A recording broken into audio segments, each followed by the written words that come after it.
আল্লাহ তাআলা যখন কোরআনওয়ালাকে বলবেন, এরে কোরআনওয়ালা জান্নাতে চলে যাও, তোমার জন্য আমার জান্নাত অপেক্ষা। ওই কোরআনওয়ালা ডেকে বলবে, আল্লাহ আজকে যে কোরআনের কারণে আমাকে জান্নাতে দাও।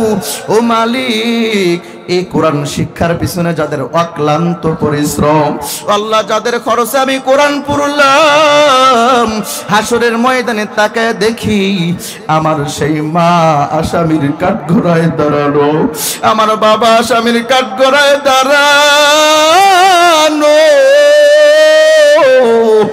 আল্লাহ, অথচ এই মা বাবা আমাকে কোরআন শেখাইতে যায় খানাও খাই নাই। আল্লাহ, আমার বাবা ভালো পোশাক পরে নাই, যখন যা চেয়েছি সব আবদার পূরণ করলো, কোনো চাওয়াকে অপূর্ণ রাখে নাই। আল্লাহ, যেই মা বাবা আমার জন্য এই পরিমাণ কষ্ট করলো, বলেন ওই মা আর বাবাকে রেখে আমি কেমনে জান্নাতে যাই? আল্লাহু আকবার। বলবে, মালিক আজকে ওই মা বাবাকে রেখে আমি কোরআনওয়ালা জান্নাতে যাব না। আল্লাহ বলবে, রে কোরআনওয়ালা লাগবে না, লাগবে না, তোর একা একা জান্নাতে যাওয়া লাগবে না। এই হাসরের ময়দানে তালাশ করো, তোমার মাকে জান্নাতে নাও। আল্লাহু আকবার। তোমার বাবাকে জান্নাতে নাও। হাসরের ময়দানে তালাশ করিয়া করিয়া এমন 10 জন ব্যক্তিকে জান্নাতে নাও যাদের জন্য জাহান্নাম ওয়াজিব হয়েছিল। আল্লাহু আকবার। তাহলে সন্তানকে কোরআন পড়াইলে লাভ নাকি লস? এরে নবীর উম্মতের দল, যে কোরআন দেখলেও সওয়াব, স্পর্শ করলেই সওয়াব, মোহাব্বত করিয়া বুকে লাগাইলেই সওয়াব, ওই কোরআনটা আজকে আমরা পড়তে চাই না। যে কোরআনের এমন পাওয়ার, যে কোরআনের কারণে দুনিয়া থেকে সাধারণ মানুষ আল্লাহর ওলি হয়ে কবরে যায়। সুবহানাল্লাহ। বলতে পারেন, হুজুর এই কথা কোথায় থেকে বললেন? ও নবীর উম্মতের দল, মাজালিসে গাজালির মধ্যে ঘটনাটা আসছে। ইমাম গাজালি রহমাতুল্লাহি আলাইহি ঘুমন্ত, দেখেন কোরআনকে মোহাব্বত করলে দুনিয়া থেকেই যে আল্লাহর ওলি হয়ে কবরে যাওয়া যায় তার নিদর্শন। ইমাম গাজালি ঘুমন্ত, ঘুমের মধ্যে আল্লাহ রাব্বুল আলামিন জানাই, ইমাম গাজালি আর ঘুমাবা না, ঘুম থেকে উঠে যাও। অমুক এলাকার মধ্যে আমার একজন খাঁটি বান্দা, যে ছিল আমার প্রেমের পাগল, সে ছিল আমার বড় আশিক, দুনিয়ায় নাই, দুনিয়ায় নাই। ওই ব্যক্তিকে জানাজা দেওয়ার মতো কেউ নাই, কাফন পরানোর মতো কেউ নাই। এরে ইমাম গাজালি, যাও যাও, তুমি আমার ওই বান্দার জানাজার নামাজটা পড়ায়া কবরের মধ্যে দাফন করে দাও। একটু আওয়াজ করে বলা যাবে কি আল্লাহু আকবার? ইমাম গাজালি রহমাতুল্লাহ আলাইহি ঘুম থেকে জাগ্রত হইয়া ওই এলাকার মধ্যে যাওয়ার পর এলাকার লোকদেরকে ডেকে বলে, ভাই আপনাদের এলাকায় কি কোনো আল্লাহর ওলি মারা গেছে? আল্লাহু আকবার। যেই ব্যক্তি সম্পর্কে স্বপ্নের মাধ্যমে জানানো হয়, অবশ্যই তো ওই ব্যক্তি আল্লাহর ওলি হবে, নিশ্চিত। ঠিক নাকি বে ঠিক? তো বলতেছে, ভাই আপনাদের এলাকায় কি কোনো আল্লাহর ওলি মারা গেছে? তো ভাই কি বলেন, আল্লাহর ওলি মারা যাবে তো দূরের কথা, আমাদের এলাকার মধ্যে কোনো আল্লাহর ওলি নেই,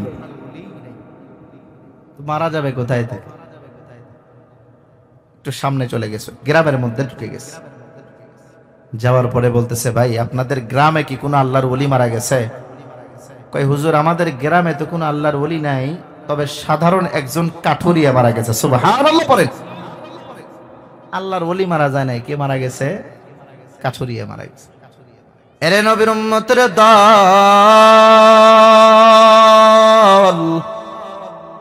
ইমাম গাজালি রহমাতুল্লাহি আলাইহি আশ্চর্যান্বিত হয়ে গেছে। হায় হায়, দুনিয়াতে এইখানে কোনো আল্লাহর ওলি মারা যায় নাই, সাধারণ একজন কাঠুরিয়া মারা গেছে। তার সম্পর্কে আমাকে বলা হয়েছে তার জানাজা পড়ানোর জন্য। ইমাম গাজালি রহমাতুল্লাহ আলাইহি বাড়ির মধ্যে চলে গেলেন কাঠুরিয়ার। ওই বাড়ির মধ্যে যাওয়ার পর তাকায় দেখে আল্লাহর বান্দা কাঠুরিয়া মরে পড়ে আছে। সন্তানগুলো চোখের পানি কান্নার আওয়াজ, স্ত্রীটা স্বামীর লাশ পাশে নিয়ে চোখের পানি ছেড়ে কান্দে। ইমাম গাজালিকে দেখার পর আল্লাহর বান্দা কাঠুরিয়ার সন্তান হাজির হয়ে যায়। হুজুর, আমার বাবা মারা গেছে, তাকে জানাজা দেওয়ার মতো কোনো মানুষ নাই, তাকে কাফন দাফন করার মতো কোনো মানুষ নেই। এরে নবীর উম্মতের দল, ইমাম গাজালি রহমাতুল্লাহ আলাইহি জানায়, এরে সন্তান, আর কোনো চিন্তা নাই, আর কোনো টেনশন নাই। আমি ইমাম গাজালি তোমার বাবার জানাজা পড়ায় কাফন দাফন করে দেব। আল্লাহু আকবার। লম্বা কথা, আল্লাহর বান্দার জানাজাটা পড়ায়া দিল। জানাজা পড়ানোর পর কাফন পড়ায়া সবে মাত্র কবরের মধ্যে নামাবে। কবরের মধ্যে নামানোর সময় ইমাম গাজালি কবরের মধ্যে তাকায় দেখে এখনো আল্লাহর বান্দা কাঠুরিয়াকে কবরের মধ্যে নামানো হয় নাই। কাঠুরিয়াকে কবরের মধ্যে নামানোর পূর্বে তাকায় দেখে কবরটা আল্লাহর নূর, আল্লাহর নূর দিয়া পুরো কবর আলোকিত হয়ে গেছে। এরে নবীর উম্মতের দল, শুধু তাই নয়, ইমাম গাজালি রহমাতুল্লাহ আলাইহি তাকায় দেখে শুধু কবরটা আল্লাহর নূর দ্বারা আলোকিত হয় না, ওই কবরের যে মাটি, ওই কবরের মাটির থেকে জান্নাতি ঘ্রাণ,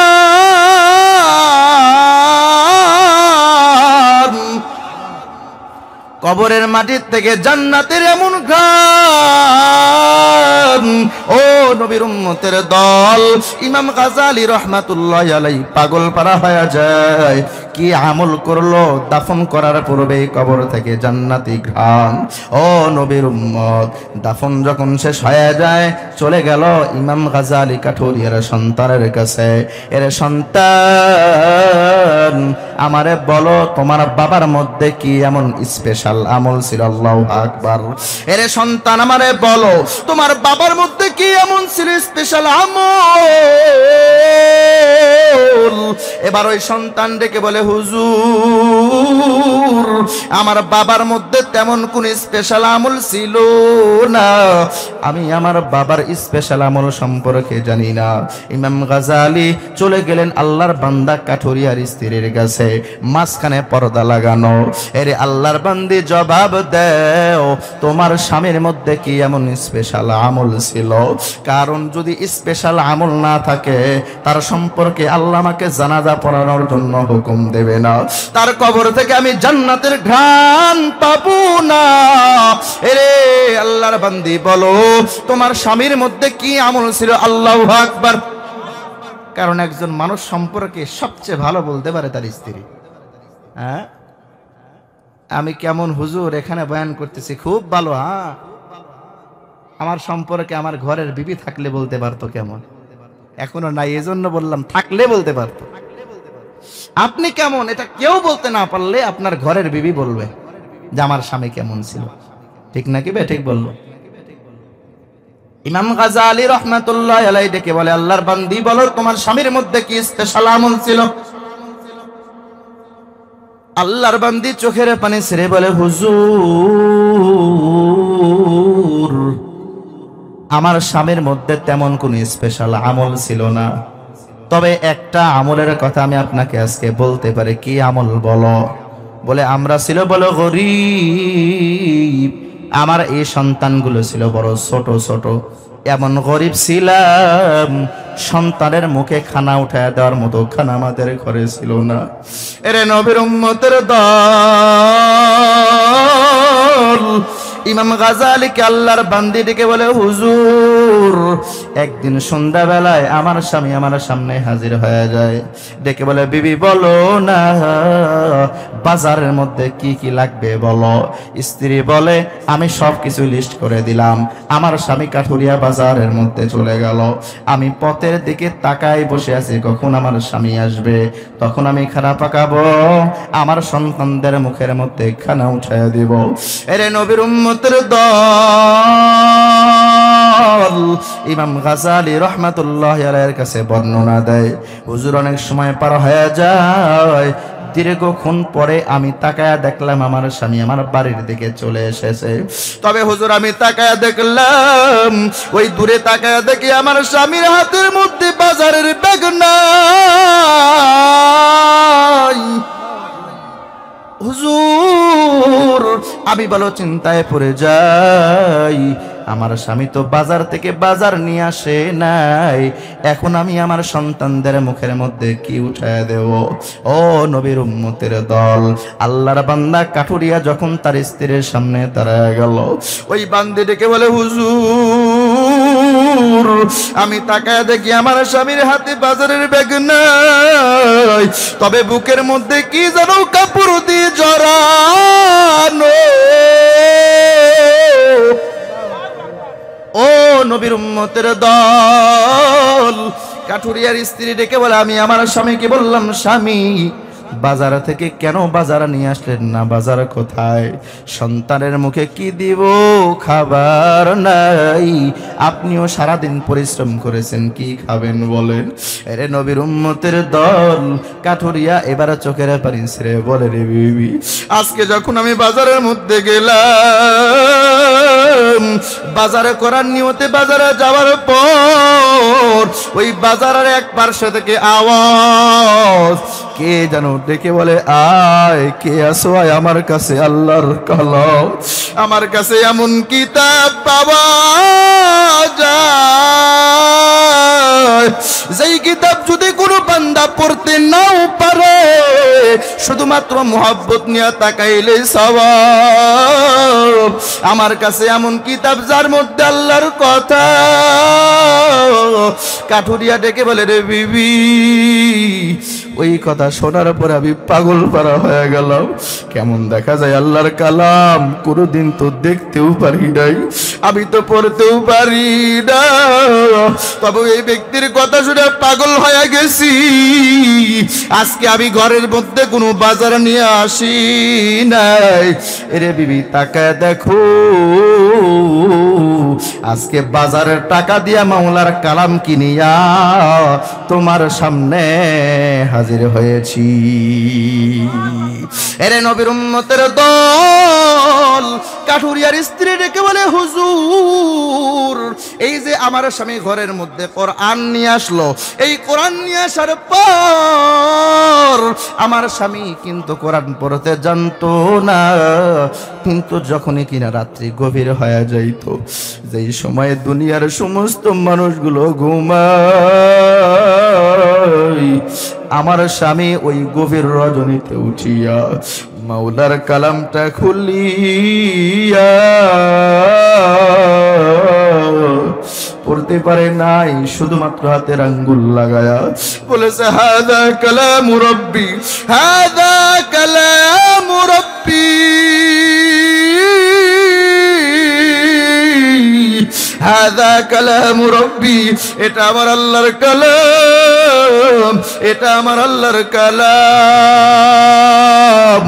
এরে নবীর উম্মতের দল, কাঠুরিয়ার স্ত্রী বলে, প্রতিদিন রাত্রে আমার স্বামী আমল করতো, কোরআন পড়তে পারতো না, কিন্তু কোরআনের মোহাব্বতে পড়িয়া হাতের আঙ্গুল আয়াতে লাগায়া শুধু বলতো, হাযা কালামু রব্বি।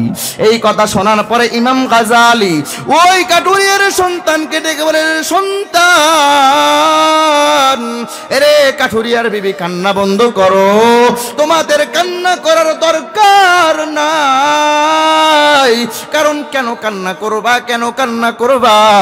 কারণ এর সন্তান তোমার বাবাকে আল্লাহ আল্লাহ দুনিয়া থেকে সাধারণ কাঠুরিয়া বানায়া কবরে নেই নাই। এরে বিবি, তোমার স্বামীকে আল্লাহ দুনিয়া থেকে কাঠুরিয়া বানায়া কবরে নেই নাই। তোমার স্বামীর মধ্যে ছিল কোরআনের প্রতি মুহাব্বত আর ভালোবাসা। ওই কোরআনের প্রতি মুহাব্বত থাকার কারণে আমার আল্লাহ তোমার স্বামী কাঠুরিয়ারে দুনিয়া থেকে আল্লাহর ওলি বানায়া কবর পর্যন্ত নিয়েছে। কার প্রেমেতে ভুলে রইলি, বলেন কার প্রেমেতে ভুলে রইলি আল্লাহ রে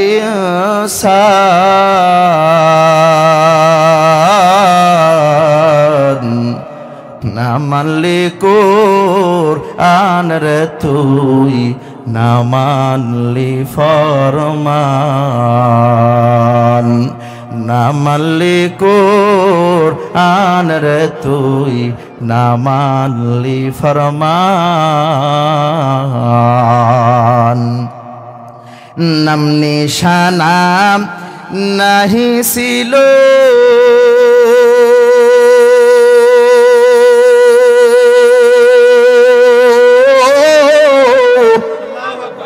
শিশু জীবন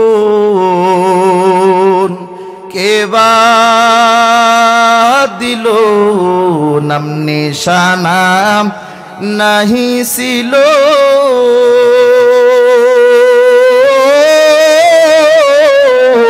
শিশু জীবন কেবা দিল, কার দয়াতে আসলি রে তুই, কার দয়াতে আসলি রে তুই দুনিয়ার মাঝায়।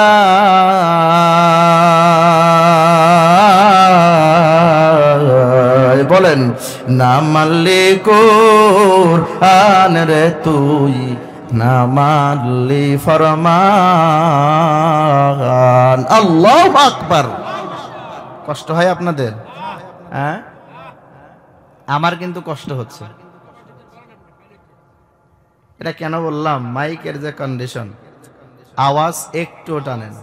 মূলত আমি এত চিৎকার করে কথা বলি না। তো এখন মাহফিল কর্তৃপক্ষ যথেষ্ট পরিমাণ চেষ্টা করেছে। কি বলেন? এটা কর্তৃপক্ষের ব্যর্থতা না, এটা ডেকোরেশন ওয়ালাদের ব্যর্থতা। কথা বলেন না কেন? তো যতটুকু আছে এতটুকু তো আলহামদুলিল্লাহ। কি থাকা যাবে না? এই প্রধান বক্তা আসার পূর্ব মুহূর্ত পর্যন্ত ইনশা, জোরে বলেন ইনশাআল্লাহ। তাহলে মুমিন হতে গেলে কয়টা গুণ লাগবে? প্রথম নাম্বার গুণের নাম, জোরে বলেন, জিকির। দ্বিতীয় নাম্বার গুণের নাম কোরআনের তেলাওয়াত। আসেনি কোরআনের তেলাওয়াত? আমাদের মধ্যে আছে। হুজুর কি বলেন, তেলাওয়াত করব তো কি, পড়তেই তো পারি না। দাড়িটা পেকে গেছে, চুলটা সাদা হয়ে গেছে। যদি বলি ভাই সূরাতুল ফাতিহা পড়েন, কমপক্ষে 32টা ভুল হবে। এটা আমি কমই বললাম। অথচ বাবাজি আপনাকে আমি বলতেছি, আপনার নামাজটা সহিহ হওয়ার জন্য সর্বপ্রথম শর্ত হলো কোরআনের শিক্ষা। কথা বলেন না কেন? আপনার কেরাত যদি সহিহ না থাকে আপনার নামাজটা হবে না।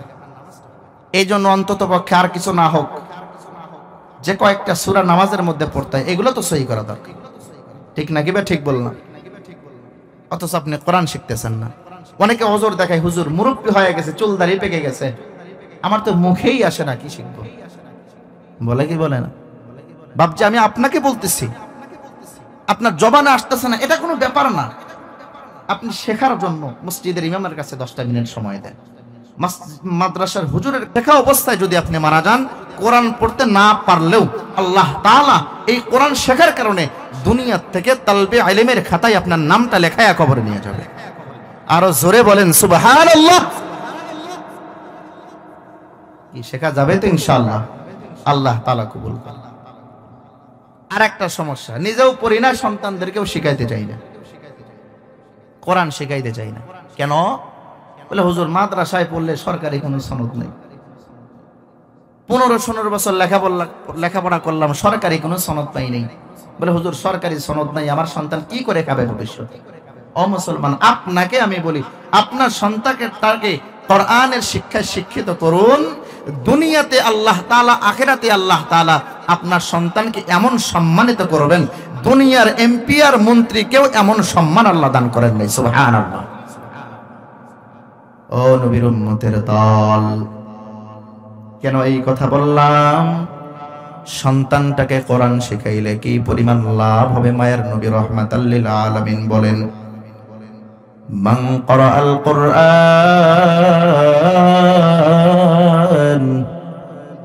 ফাস্তাযহারাহু ফাআহাল্লা হালালাহু ওয়া হাররামা হারামা আদখালাহুল্লাহুল জান্নাহ। আল্লাহু আকবার। মায়ার নবী রাহমাতাল লিল আলামিন বলেন, দুনিয়ার জমিনের মধ্যে যেই ব্যক্তিটা কোরআন পড়বে, কোরআনকে বুকের মধ্যে ধারণ করবে, কোরআনের মধ্যে যাকে হালাল বলে ঘোষণা করা হলো তাকে হালাল হিসেবে জানবে, যাকে হারাম বলা হলো হারাম হিসেবে মানিয়া দুনিয়াতে জীবনকে পরিচালনা করবে, ওই কোরআনওয়ালা যখন দুনিয়ায় থাকবে না, দুনিয়া থেকে যখন হাসরের ময়দান পর্যন্ত চলে যাবে, আল্লাহ ওই কোরআনওয়ালাকে বলবেন আদখালাহুল্লাহুল জান্নাহ। এর কোরআনওয়ালা দেরি করবি না, তোর জন্য আমার বানানো জান্নাত অপেক্ষা।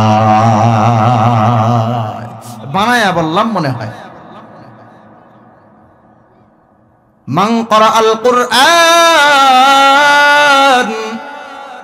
ফাস্তাযহারাহু ফাআহাল্লা হালালাহু ওয়া হাররামা হারামাহু আদখালাহুল্লাহুল জান্নাহ। হাসরের ময়দানে আল্লাহ বলবে, এ কোরআন ওয়ালা যা যা, এই কোরআন শিখতে গিয়া কত কষ্ট করছো, দুনিয়াতে কত গালি, কত আঘাত, মানুষ কত এই কোরআনের পিছনে থাকার কারণে গালি দিল। গালি দেয় কি দেয় না? জোরে বলেন, দেয় কি দেয় না?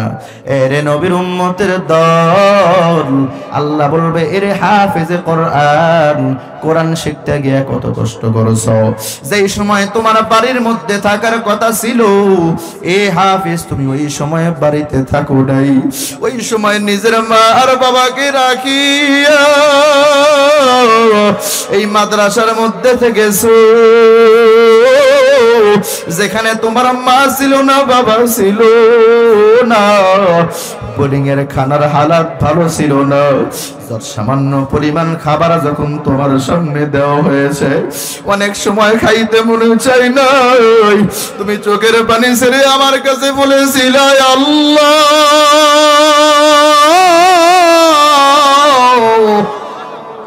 এই মাদ্রাসায় আমার মা নাই, বাবা নাই, আল্লাহ আমার যদি মা থাকতো আমার এই খাবার খাইতে দিত না, কলো ভালো ভালো খাবার আবার বুকের মধ্যে উঠাইয়া দিত। আল্লাহ আমার এই মাদ্রাসায় মাও নাই, বাবাও নাই, আল্লাহ এই সামান্য খাবার খাইতে মনে চাই না, এরপরেও কেন খাই? একমাত্র কোরআন শেখার জন্য। এরে নবীর উম্মতের দল, এই মাদ্রাসার তালিবুল ইলম, আজকে তাহফিজুল কোরআন মাদ্রাসার মাহফিল হয়, এই মাদ্রাসার দিকে মাঝে মাঝে মাঝে মাঝে একটু নজর করে দেখবেন রে বাবা। ওই গভীর রজনীতে ঠান্ডার সময় দুনিয়াতে অন্য অন্য সন্তানগুলো লেপ কম্বল মুড়ি দিয়া ঘুমায়, আর এই তাহফিজুল কোরআন মাদ্রাসার ছেলেগুলো ঘুমায় না। ফজরের নামাজের 1 ঘন্টা আগে উঠিয়া ঠান্ডা পানি দিয়ে ওযু বানায়া ওই যায় নামাজের মুসল্লায় দাঁড়ায়া সর্বপ্রথম আগে তাহাজ্জুদের নামাজ আদায় করে, চোখের পানি সারি আল্লাহকে ডাক দিয়ে বলে, আল্লাহ ও মাবুদ, বড় মোহাব্বত করে এই লাইনে নিয়ে এসেছো। ও আল্লাহ, গুনাহের কারণে দূরে সরাইয়া দিও না আল্লাহ, ইলম থেকে মাহরুম করিয়া দিও না। এরে নবীর উম্মতের দল, এই কোরআন শিখতে গিয়া এই তাহফিজুল কোরআন মাদ্রাসার ছাত্রগুলা কি পরিমাণ কষ্ট করলো, ওস্তাদগুলো কি পরিমাণ কষ্ট করলো, তোমারা জানা নাই, জানা নাই, জানা নাই। এরে বাবা, এর কারণে তাদের সম্মান কমে নাই। এরে ভাই, আপনারা জানেন আমিও একজন এই মাদ্রাসার খেদমত করেছি, আমি ছাত্র ছিলাম আবার শিক্ষক ছিলাম রে বাবা। এই মাদ্রাসার মধ্যে পড়িয়া আল্লাহ তাআলা আমাকে বেইজ্জতি করে নাই রে বাবা। আজকে এমন কোনো দিন নাই, অনেক মানুষ দূর থেকে একটু মুসাফা করার জন্য আসে। এ ভাই, অহংকার না, শুকর আদায় বোঝানোর জন্য বলি, আল্লাহ তাআলা আপনাদের দোয়ার বদৌলতে বাংলাদেশের বিভিন্ন জায়গায় সফর করায়। এ বাবা, গত সপ্তাহ চলে গিয়েছিলাম পাবনা বগুড়ার মধ্যে, আমি ছিলাম প্রধান বক্তা। মানুষ পছন্দই করতে চায় না, ছোট মানুষ কি কথা বলবে, কি বলবে। এরে নবীর উম্মত, যখন পয়েন্টটা শেষ করে নামলাম, খোদার কসম একটাও বানানো কথা না, আমার সে বড় বড় আলেম গুলো আমার হাতের মধ্যে হাত দিয়ে মুসাফা করে। আমি যখন বয়ান করতেছিলাম, আমার বাবার বয়সী মানুষগুলো দেখি চোখের বাড়ি ছেড়ে কাঁদে। এরে নবীর উম্মত, যে কথা বুঝাইতে চাই এই কওমি মাদ্রাসায় পড়ে ঠকি নাই।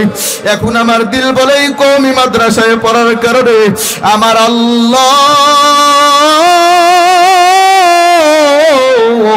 আমার এমন সম্মান দিয়েছে, দুনিয়ার কোন এমপি মন্ত্রীও মনে হয় এমন সম্মান পায় না। এরে নবীর উম্মত, এই জন্য পায়ে হাত দেওয়া বলবো। অনেকে চিন্তা করে হুজুর কওমি মাদ্রাসা পড়লে সরকারি সনদ নাই, সরকারি চাকরি নাই, আমার সন্তানের ভবিষ্যৎ কি হবে। এরে ভাই, আপনাকে আমি বলবো, আপনার সন্তানটাকে মাদ্রাসায় দেন, আপনার সন্তানকে তাহফিজুল কোরআন মাদ্রাসায় ভর্তি করান, আপনার সন্তানকে ইলমে দ্বীন শিক্ষা দেন। আপনি তাকে দেখবেন দুনিয়ার মধ্যে সবচেয়ে সম্মানের আসনে আল্লাহ আপনার সন্তানটারে বসাবে। এরে নবীর উম্মত, ডানে বামে তাকায়া দেখেন, হাফেজে কোরআনের অভাব নাই। গরিব মানুষের সন্তানগুলো আজকে হাফেজে কোরআন হয়ে গেল, কেমন তাদের সম্মান। ওই ছোট্ট সন্তান যখন রাস্তায় বাইর হয়ে যায়, এ ভাই, তার সে অনেক বয়স্ক মুরব্বী মানুষগুলো তাকে সালাম দেয়, ঠিক কিনা বলেন? এরে নবীর উম্মত, কেন সালাম দেয়? তার তো বয়স হয় নাই। একমাত্র কোরআনের পাওয়ার, কোরআনের সঙ্গে লেগে থাকার কারণে। এ বাবা, কোরআন পড়লে সম্মান কমে না, সম্মান বেড়ে যায়। মসজিদের মুসাল্লায় যখন দাঁড়াবে, এমপি মন্ত্রী পিছনে দাঁড়ায়, সামনে যাইতে পারে না। আর গরিব মানুষের সন্তান বাবা মাঠের মধ্যে কাজ করে রে ভাই, ওই গরিব মানুষের সন্তান পিছনে দাঁড়ায় না, ওই সন্তানটা বেহরাবের মদিনামতির মুসল্লায় দাঁড়ায় যায়। সন্তান যতক্ষণ সেজদা করে না, কেউ সেজদা করতে পারে না, যতক্ষণ দোয়া করে না, কেউ দোয়া করতে পারে না। এরে ভাই, এটা ওই সন্তানের পাওয়ার নয়, এটা একমাত্র কোরআনের পাওয়ার। এই জন্য সন্তানকে কোরআন পড়াইতে রাজি আছেন তো ইনশাআল্লাহ? কে কে রাজি আছেন? দুহাত আল্লাহকে দেখান, লিল্লাহে তাকবীর। আরো জোরে বলেন, লিল্লাহে তাকবীর, হাত নামান। এরে নবীর উম্মতের দল, এটা তো দুনিয়ার কথা বললাম। দুনিয়াতে আল্লাহ তাআলা এমন সম্মান দিবে, আখিরাতে কেমন সম্মান হবে? নবী বলেন, ওয়াশাফাআহু ফি আশরাতিন মিন আহলি বাইতিহি কুল্লুহুম ক্বাদ ওয়াজাবাত লাহুন নার। আল্লাহ তাআলা যখন কোরআনওয়ালাকে বলবেন, এরে কোরআনওয়ালা, জান্নাতে চলে যাও, তোমার জন্য আমার জান্নাত অপেক্ষা। ওই কোরআনওয়ালা ডেকে বলবে, আল্লাহ, আজকে যে কোরআনের কারণে আমাকে জান্নাতে দাও। ও মালিক, এই কোরআন শিক্ষার পিছনে যাদের অক্লান্ত পরিশ্রম, আল্লাহ, যাদের খরচে আমি কোরআন পড়লাম, হাসরের ময়দানে তাকায় দেখি আমার সেই মা আসামির কাঠগড়ায় দাঁড়ানো, আমার বাবা আসামির কাঠগড়ায় দাঁড়ানো। আল্লাহ, অথচ এই মা বাবা আমাকে কোরআন শেখাইতে যায় খানাও খাই নাই। আল্লাহ, আমার বাবা ভালো পোশাক পরে নাই, যখন যা চেয়েছি সব আবদার পূরণ করলো, কোনো চাওয়াকে অপূর্ণ রাখে নাই।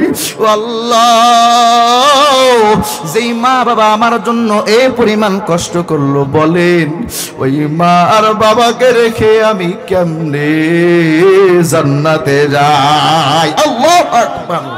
বলবে মালিক, আজকে ওই মা বাবাকে রেখে আমি কোরআনওয়ালা জান্নাতে যাব না। আল্লাহ বলবে রে কোরআনওয়ালা লাগবে না, লাগবে না, তোর একা একা জান্নাতে যাওয়া লাগবে না। এই হাসরের ময়দানে তালাশ করো, তোমার মাকে জান্নাতে নাও। আল্লাহু আকবার। তোমার বাবাকে জান্নাতে নাও। হাসরের ময়দানে তালাশ করিয়া করিয়া এমন 10 জন ব্যক্তিকে জান্নাতে দাও যাদের জন্য জাহান্নাম ওয়াজিব হয়েছিল। আল্লাহু আকবার। তাহলে সন্তানকে কোরআন পড়াইলে লাভ নাকি লস? দুনিয়াতেও সম্মান, আখিরাতেও সম্মান। মানুষ বলবে আপনাকে একজন হাফেজের বাবা, হ্যাঁ, মানুষ বলবে একজন আলেমের বাবা। দূরে যাওয়া লাগবে না, আমি নিজের কথাই বলি। আগেই বলেছি, অহংকার না শুকর, সবগুলো বাস্তব। আজকে আমি এখানে বয়ান করতেছি, মাদ্রাসার মুহতামিম মাওলানা রেজাউল করিম সাহেব দামাত বারকাতুহুল আলিয়া, ইনি আমার উস্তাদ। আমার ফ্যামিলি সম্পর্কে সবচেয়ে ভালো এই ব্যক্তি বলতে পারবে। আমি অত্যন্ত একজন গরিব ফ্যামিলির সন্তান। আমার বাবা এখনো মানুষের বাড়িতে কাজ করে, এখন আর করতে দেই না, আলহামদুলিল্লাহ, এটা আপনাদের দোয়া। আল্লাহ এত কষ্ট করে আমাকে লেখাপড়া করাইছে, যারা আমার ওস্তাদ তারা বলতে পারবে। 2টা ভালো গেঞ্জি আমার ছিল না, আল্লাহি তাল্লাহি বিল্লাহি, খোদার কসম। 5 টাকা নিয়ে মাদ্রাসায় আসছে, একটা ভালো জামা মানুষের মধ্যে পরে যাব আমার ছিল না, একটা ভালো জুতা পরে যাবে এটা আমার ছিল না। ওস্তাদ সাক্ষী, জিজ্ঞাসা করবে। টাকার অভাবে পড়াশোনা বাদ দিয়ে খেদমত করেছি। আল্লাহ তাআলা যখন ভালোবাসলেন, খেদমত ছেড়ে আবার মাদ্রাসায় গিয়ে দাওরায়ে হাদিস কমপ্লিট করেছে। এত কষ্ট করার কারণে আল্লাহ তাআলা আমারে ঠকায় নেই, আল্লাহ তাআলা আমারে ঠকায় নাই। আজকে সারা বাংলাদেশের মধ্যে আল্লাহ সফর করেন, এটা একমাত্র এই কষ্ট আর মুজাহাদার কারণে। এই সম্মান কে দিয়েছে? জোরে বলেন, কে দিয়েছে? আপনার সন্তানকে ইলমে দ্বীনটা শিক্ষা দেন, আপনার সন্তানকেও এই সম্মান দান করবেন কে? আছে তো এই বিশ্বাস ইনশাআল্লাহ। এই জন্য সন্তানকে কোরআনের শিক্ষায় শিক্ষিত করবেন তো ইনশাআল্লাহ। আল্লাহ তাআলা কবুল করেন, সকলে পড়িয়া।